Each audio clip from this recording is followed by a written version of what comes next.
যে কোনো চাকরির পরীক্ষাতেই কমন এরর্স এখন সাধারণ ব্যাপার। এই উদ্দেশ্যেই এই সেশন। চলো আজকের সেশন শুরু করা যাক।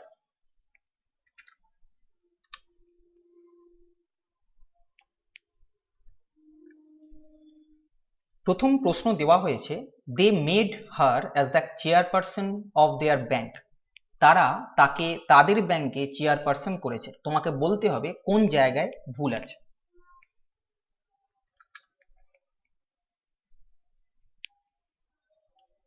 ভেবে নিয়েছো আশা করি।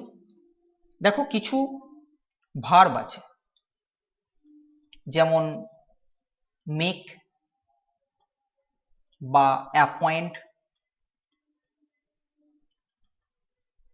বা বলতে পারো ইলেক্ট। এই ভার্বগুলোর পরে কখনো অ্যাস বসবে না। কি কি বললাম? মেক, অ্যাপয়েন্ট এবং ইলেক্ট, এই ভার্বগুলোর পরে কখনো অ্যাস বসবে না। এখানে মেকের দেখছো পাস্ট ফর্ম দেওয়া আছে দে মেড, তাহলে এটা হচ্ছে মেক, এই ভার্বটা বসলো। এর পরে কিন্তু অ্যাস বসবে না, অর্থাৎ এই জায়গায় ভুল আছে।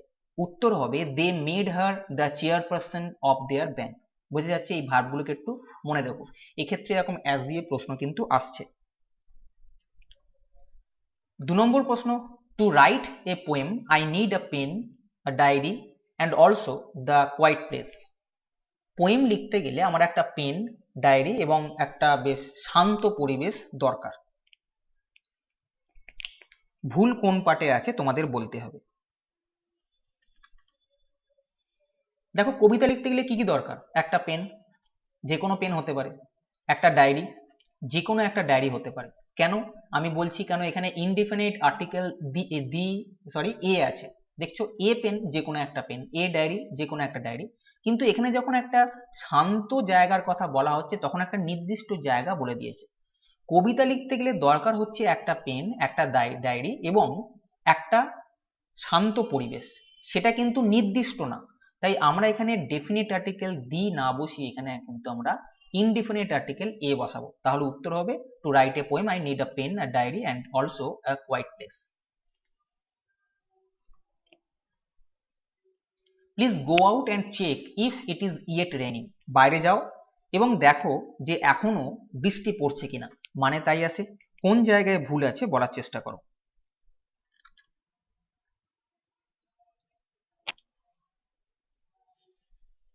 দেখো এই জায়গায় ইয়েট রেনিং করেছে, ইয়েট কখন বসে সেটা একটু জেনে নাও। ইয়েট প্রেজেন্ট পারফেক্ট টেন্সের ক্ষেত্রে, অর্থাৎ সাবজেক্ট হ্যাভ বা হ্যাজ, ভার্বের থার্ড ফর্ম, এক্ষেত্রে বসবে। যেখানে বলা থাকবে at any time up to now, অর্থাৎ এখনো পর্যন্ত যে কোনো সময়, এই অর্থে ইয়েট বসানো হবে। যেমন আমি একটা উদাহরণ দিই, হ্যাভ ইউ ফিনিশড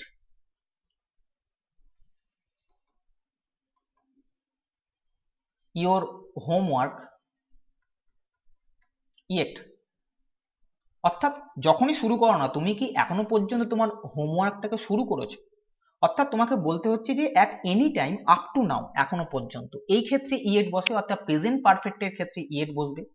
অথবা yet only used in negative sentence. বোঝা গেছে কোথায় কোথায় ইয়েট বসে? নেগেটিভ সেন্টেন্সে বসবে ইয়েট, অথবা প্রেজেন্ট পারফেক্ট টেন্সে কিন্তু ইয়েট বসবে। এটা নেগেটিভ সেন্টেন্স না। দেখছো, please go out and check if it is yet raining নয়, তাহলে ইয়েট বসার প্রশ্ন নেই। এটা প্রেজেন্ট পারফেক্ট টেন্স না, কেন? এখানে দেওয়া আছে ইট ইজ। বুঝতে পারছো? তাহলে এক্ষেত্রে আমাদের উত্তর হবে ইয়েটের বদলে স্টিল। কেন? মানে তাই ডিমান্ড করছে। বাইরে যাও এবং দেখো যে এটা এখনো বৃষ্টি হচ্ছে কিনা, তাহলে ইট ইজ স্টিল রেইনিং। বুঝতে পারছো? এটা কন্টিনিউয়াস টেন্স আছে, it is raining, it is raining continuous tense আছে, এবং এক্ষেত্রে আমরা স্টিল করব। কন্টিনিউয়াস টেন্সের ক্ষেত্রে আমরা কিন্তু স্টিল ইউজ করি। It was really a bad movie, a worse movie I have ever seen in my life. এটা সত্যি খুব খারাপ একটা ছবি ছিল। এ ওয়ার্স মুভি, সবচেয়ে খারাপ movie, I have ever seen in my life, আমার জীবনে যতগুলো মুভি দেখেছি তার মধ্যে এটা সবচেয়ে খারাপ মুভি। এটা মানে করতে চেয়েছে। কোন জায়গায় ভুল আছে? দেখো প্রথমত এটা তার জীবনে দেখা সবচেয়ে খারাপ ছবি। যখন তুলনামূলক আলোচনা করা হয় আমরা পজিটিভ ডিগ্রি, কম্পারেটিভ ডিগ্রি এবং সুপারলেটিভ ডিগ্রি নিয়ে আলোচনা করি। যদি সবচেয়ে ভালো বা সবচেয়ে খারাপ বলা হয় তাহলে সুপারলেটিভ ডিগ্রি ইউজ হয়, আর যদি দুজনের মধ্যে আলোচনা করা হয় তাহলে কম্পারেটিভ ডিগ্রি বলা হয়।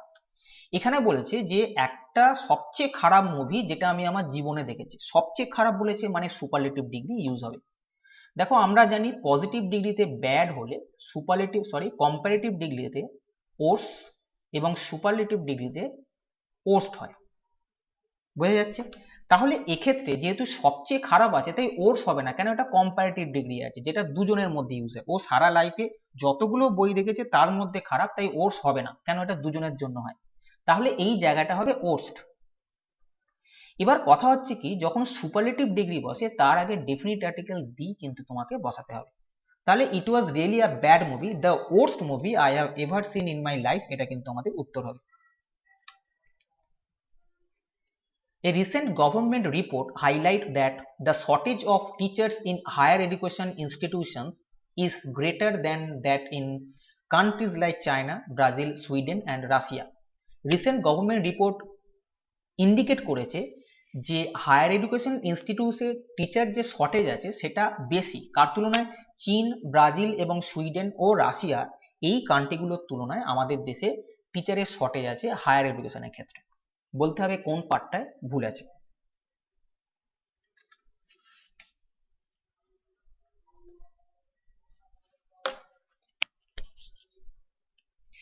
দেখো এক্ষেত্রে কি বলছে, এই রিসেন্ট গভর্নমেন্ট রিপোর্ট, এটা হচ্ছে সাবজেক্ট।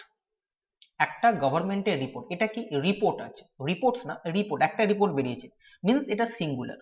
সাবজেক্টটা হচ্ছে সিঙ্গুলার। সাবজেক্ট যদি সিঙ্গুলার হয় ভার্বটা কিন্তু সিঙ্গুলার হতে হবে। এখানে ভার্ব দেওয়া আছে হাইলাইট, এটা থার্ড পারসন সিঙ্গুলার নাম্বার, তাই ভার্বের সঙ্গে এস বাই এস যোগ করতেই তোমায় হবে, তাই হাইলাইট না হয়ে এই জায়গাটা হাইলাইটস হবে। তাহলে উত্তর হবে এই recent government report highlights. Doctors say that eating red meat is one of a lead cause of heart disease. ডাক্তাররা বলে যে রেড মিট খাওয়াটা যতগুলো প্রধান বা মুখ্য হার্ট ডিজিজের কারণ আছে তার মধ্যে একটা অন্যতম হচ্ছে রেড মিট খাওয়া। বলতে হবে কোন জায়গায় ভুল আছে।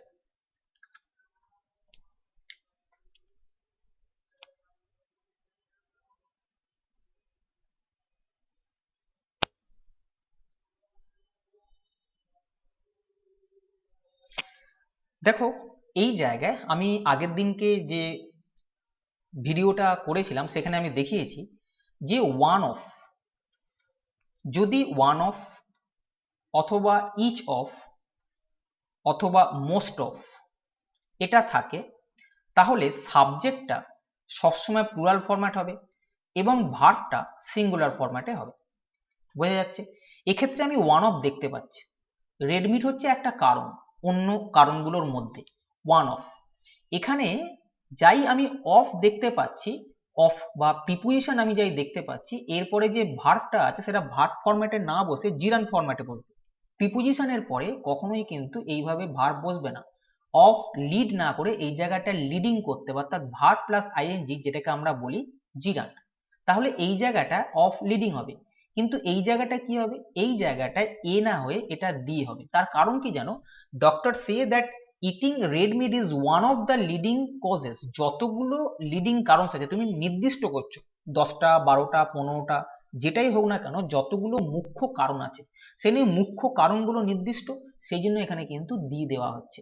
তাহলে ওয়ান অফ দ্য লিডিং, এবার আমি কি করলাম, ওয়ান অফ ইউজ করেছি, এখানে অফ আছে বলে আমি জিরান্ড ইউজ করলাম, ভার্বের সঙ্গে আইএনজি দিয়ে জিরান্ড ইউজ করলাম। কিন্তু বলা হয়েছে সাবজেক্টটা প্লুরাল হবে, এখানে সাবজেক্ট হচ্ছে কারণ, লিডিং কজ। কজটা যদি সাবজেক্ট হয় তাহলে তার সঙ্গে কিন্তু প্লুরাল ফরম্যাট করতে হবে, অর্থাৎ এটা কজ না করে তোমাকে বলতে হবে কজেস, কেন সাবজেক্ট হচ্ছে one of the leading causes. Doctor say that eating red meat is one of the leading causes of heart disease, এটা আমাদের ফাইনাল অ্যান্সার হবে।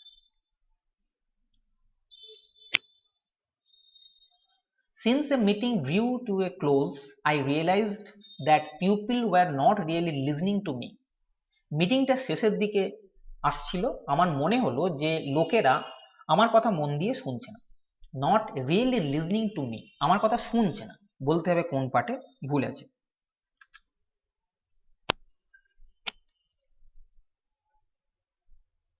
দেখো বক্তার মনে হয়েছে যে মিটিংটা হচ্ছে সেই মিটিংয়ে যারা রয়েছে শ্রোতা তারা তার কথা মন দিয়ে শুনছে না, তার মানে মিটিংটা নির্দিষ্ট।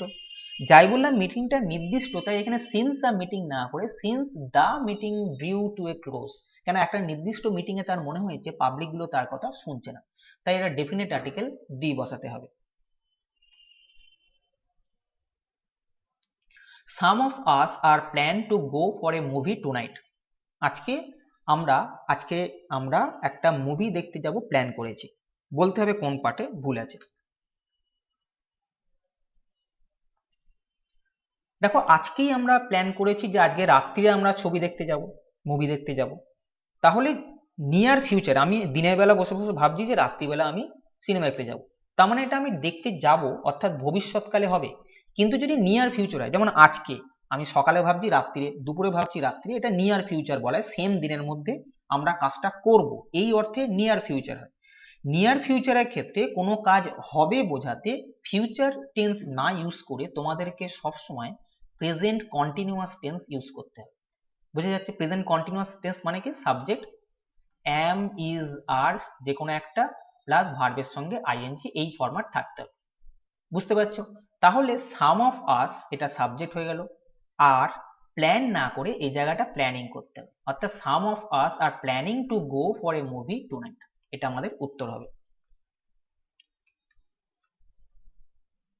Before take this medicine you should consult a doctor, এই মেডিসিন নেওয়ার আগে ডাক্তারের সঙ্গে তোমার আলোচনা করা উচিত, কোন পার্টে ভুল আছে।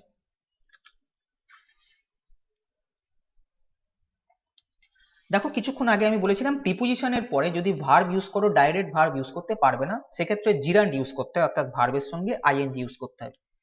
এরকম ইউজ হয় সাধারণত বিফোর, আফটার, এখানে যেটা ইউজ হয়েছে আমি তার রেসপেক্টেই বলছি। এগুলো যদি থাকে তাহলে তারপরে ভার্ব এলে ভার্বের সঙ্গে আইএনজি ইউজ করে তোমাকে জিরান্ড ফরম্যাট করে নিতে হবে। বোঝা যাচ্ছে?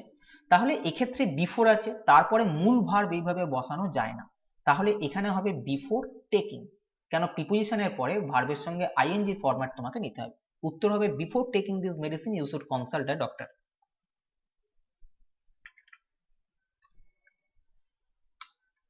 No one have ever visited this place before, কেউই আগে এই জায়গায় ভিজিট করেনি, তোমাদের বলতে হবে কোন পার্টে ভুল আছে। কেউই এই জায়গায় আগে ভিজিট করেনি, দেখো নো ওয়ান এখানে সাবজেক্ট, এটা ভার্ব আছে, নো ওয়ান সর্বদা সিঙ্গুলার ফরম্যাটে ইউজ হয়, সেক্ষেত্রে সাবজেক্ট যদি সিঙ্গুলার হয় ভার্বও কিন্তু সিঙ্গুলার হবে, তাই এটা হ্যাভ না হয়ে এটা হয়ে যাবে has. No one has ever visited this place before.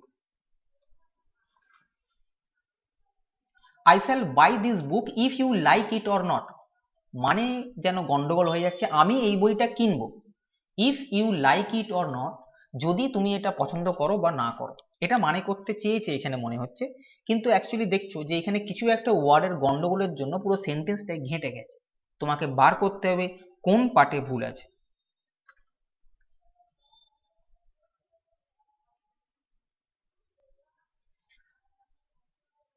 দেখো এই জায়গায় ইফ আছে, ইফ কি হয়, কন্ডিশনাল ক্লজ, কন্ডিশনাল ওয়ার্ড যেগুলো আছে তার মধ্যে ইফ একটা, এটা কন্ডিশন বোঝাতে ব্যবহৃত হয়, অর্থাৎ আমরা ইফকে ইউজ করব যে ক্ষেত্রে মানে করব উইল অকার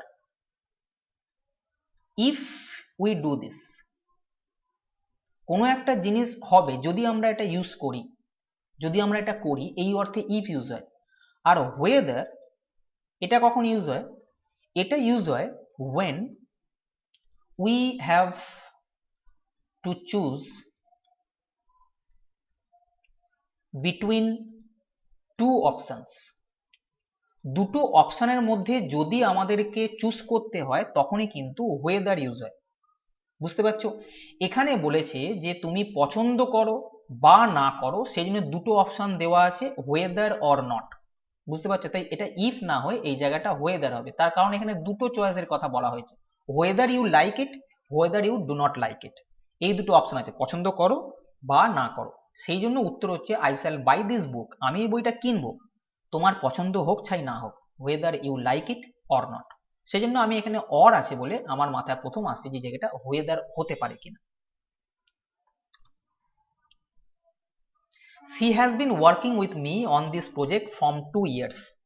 2 বছর থেকে সে আমার সঙ্গে এই প্রজেক্টে কাজ করছে। কোন পার্টে ভুল আছে?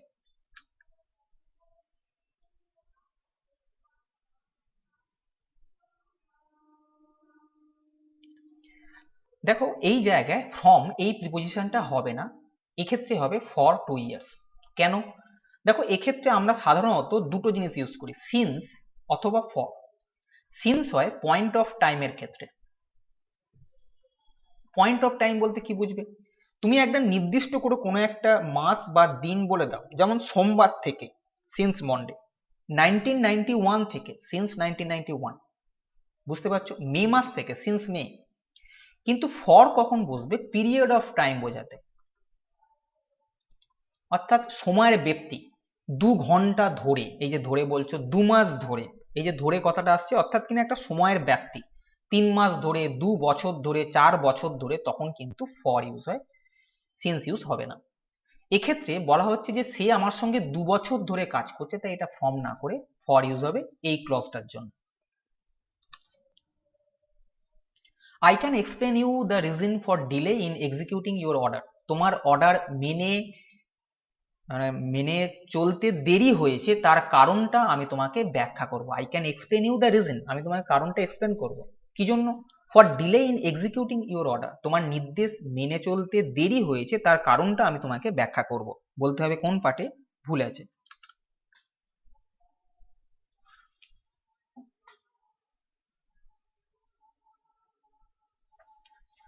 দেখো এখানে এক্সপ্লেন যে ভার্বটা দেখছো, এক্সপ্লেন কোথায় ইউজ হয় একটু জেনে রাখো। এক্সপ্লেন এটা ইউজ হয় with a direct object. Direct object বলতে কি বোঝায়? ভার্বকে কি দিয়ে প্রশ্ন করলে যে প্রশ্নের উত্তর আসে সেই উত্তরটাকে আমরা বলবো ডাইরেক্ট অবজেক্ট।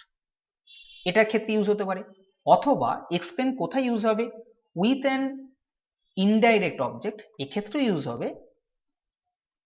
ইনডাইরেক্ট অবজেক্ট মানে কি? ভার্বকে কাকে দিয়ে প্রশ্ন করব সেটা কিন্তু ইনডাইরেক্ট অবজেক্ট আসবে, কিন্তু এক্ষেত্রে রেস্ট্রিকশন হচ্ছে with a preposition two before it. আমি এক্সপ্লেনকে ডাইরেক্ট অবজেক্টের সঙ্গে ইউজ করতে পারবো, কিন্তু যদি আমি ইনডাইরেক্ট অবজেক্টের সঙ্গে ইউজ করি, অর্থাৎ কাকে দিয়ে প্রশ্নের উত্তরের সঙ্গে ইউজ করি, সেক্ষেত্রে ওই উত্তরটার আগে একটা টু প্রিপোজিশন অ্যাড করতে হবে। যেমন আমি যদি এখানে একটা উদাহরণ দিই, we explained him the situation, আমরা তাকে সিচুয়েশনটা এক্সপ্লেন করেছিলাম। সিচুয়েশন এটা ঠিক না ভুল? আমি দেখছি সাবজেক্ট আছে, এক্সপ্লেন আছে, আমি বলবো এক্সপ্লেন্ড। কাকে এক্সপ্লেন করেছিলাম? তাকে। এটা কাকে দিয়ে প্রশ্নের উত্তর, যাই কাকে দিয়ে প্রশ্নের উত্তর পেয়ে গেলাম, এটা হয়ে যাচ্ছে ইনডাইরেক্ট অবজেক্ট। কি? সিচুয়েশন, এটাও একটা অবজেক্ট, কিন্তু এটা ডাইরেক্ট অবজেক্ট। বুঝতে পারছো? তাহলে এখানে ভুল কোথায়? আমি বলেছিলাম যে যদি এক্সপ্লেন্ডের পরে যখন অবজেক্ট ইউজ হবে সেটা ডাইরেক্ট অবজেক্টটা প্রথমে বসিয়ে দাও, কিন্তু যখন ইনডাইরেক্ট অবজেক্ট বসাবে তখন একটা কিন্তু টু ইউজ করতে হবে, অর্থাৎ we explain to him the situation, এটা উত্তর হতে পারত we explained to him the situation. অথবা বলতে পারতে উই এক্সপ্লেন্ড তারপরে direct object the situation to him, এইভাবে উত্তর করতে হয়। তাহলে এক্ষেত্রে আমাদের যেটা প্রশ্ন আছে, আই ক্যান এক্সপ্লেনিং, এক্সপ্লেন ব্যাখ্যা করব কাকে? এটা কাকে দিয়ে প্রশ্নের উত্তর পাওয়া যাচ্ছে? যে তোমাকে। কি ব্যাখ্যা করব? দ্য রিজন, এটা কি দিয়ে প্রশ্নের উত্তর পাওয়া যাচ্ছে। কি দিয়ে প্রশ্নের উত্তর পাওয়া গেলে এটাকে আমরা ডাইরেক্ট বলি, আর কাকে দিয়ে প্রশ্নের উত্তর পাওয়া গেলে এটাকে আমরা বলি ইনডাইরেক্ট অবজেক্ট। তাহলে এটাকে ঠিক করতে গেলে either I can explain to you, তুমি এখানে বসাও I can explain to you the reason for delay in executing your order, অথবা তুমি এটাকে বলতে পারো যে I can explain the reason to you, I can explain the reason to you, অর্থাৎ এইটাকে আই ক্যান এক্সপ্লেন, এক্সপ্লেনের পরে একদম ডাইরেক্টটাকে বসিয়ে দাও। ডাইরেক্ট কোনটা, কি দিয়ে প্রশ্নের উত্তর, দ্য রিজন, REASON, তারপরে বসাও টু ইউ। অর্থাৎ তুমি যখন এই অবজেক্টটা ইনডাইরেক্ট অবজেক্ট দেবে তার আগে একটা কিন্তু টু তোমার দিতে হবে যদি ভার্বটা এক্সপ্লেন থাকে। Aren't you such young to travel by yourself, তুমি একা একা ভ্রমণ করার জন্য খুবই কি ইয়াং না, অর্থাৎ এই এত অল্প বয়সে তুমি কি ভ্রমণ করতে পারবে, এটা হচ্ছে মূল বক্তব্য। দেখো এই জায়গায় যখন দুটো ডিফারেন্ট কন্ডিশন কানেক্ট করতে চাইছো, যখন দুটো ডিফারেন্ট কন্ডিশন কানেক্ট করতে চাইছো তখন টু টু এই ফরম্যাট কিন্তু ইউজ হয়।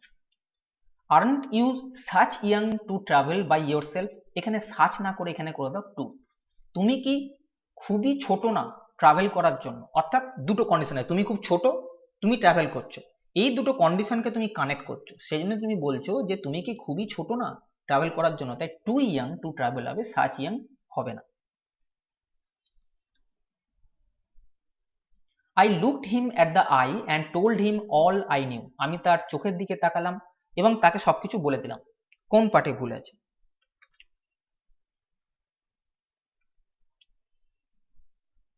দেখো এই জায়গায় লুক ইন দ্য আই, এটা একটা idioms, look in the I, যার মানেটা হচ্ছে টু টক টু সামওয়ান, কাউকে কিছু বলা, to talk to someone in an honest way, অর্থাৎ ঠিকভাবে সৎভাবে বলা, দ্যাট শোজ নো ডাউট, অর্থাৎ কোনো সন্দেহের অবকাশে থাকবে না, তুমি কাউকে কোনো কিছু সৎভাবে বলছো, এটাই হচ্ছে লুক ইন দ্য আই এই ইডিয়মটার মানে। তাহলে এর মধ্যে আমি বলে দিয়েছি যে কাউকে, সামওয়ান, এই লাইনটার মধ্যে লুক ইন দ্য আই এর মধ্যে সামওয়ানের কথা ঢুকে আছে, তোমাকে আলাদা করে সামওয়ান যে কেউ একজন হোক তার কথা এখানে এই ফ্রেজটার মধ্যে উল্লেখ করার দরকার নেই। এখানে দেখো look him at the I, এই হিমটা এখানে এক্সট্রা এসছে, বুঝতে পারছো, এটা কিন্তু হবে না, অ্যাকচুয়ালি হবে I looked in the I and told him all I knew, আমি তার চোখের দিকে তাকালাম এবং সবকিছু বললাম, অর্থাৎ সৎভাবে সবকিছু বলে দিই, তাই I looked in the I এটা কিন্তু এখানে উত্তর হবে। তাহলে আজকে এই পর্যন্তই, যদি সেশনটা ভালো লাগে তবে চ্যানেলটা সাবস্ক্রাইব করো এবং বন্ধুদেরকেও শেয়ার করো যাতে করে তারাও সমানভাবে উপকার পায়। ভালো থেকো, ভালোভাবে পড়াশোনা করো, টাটা।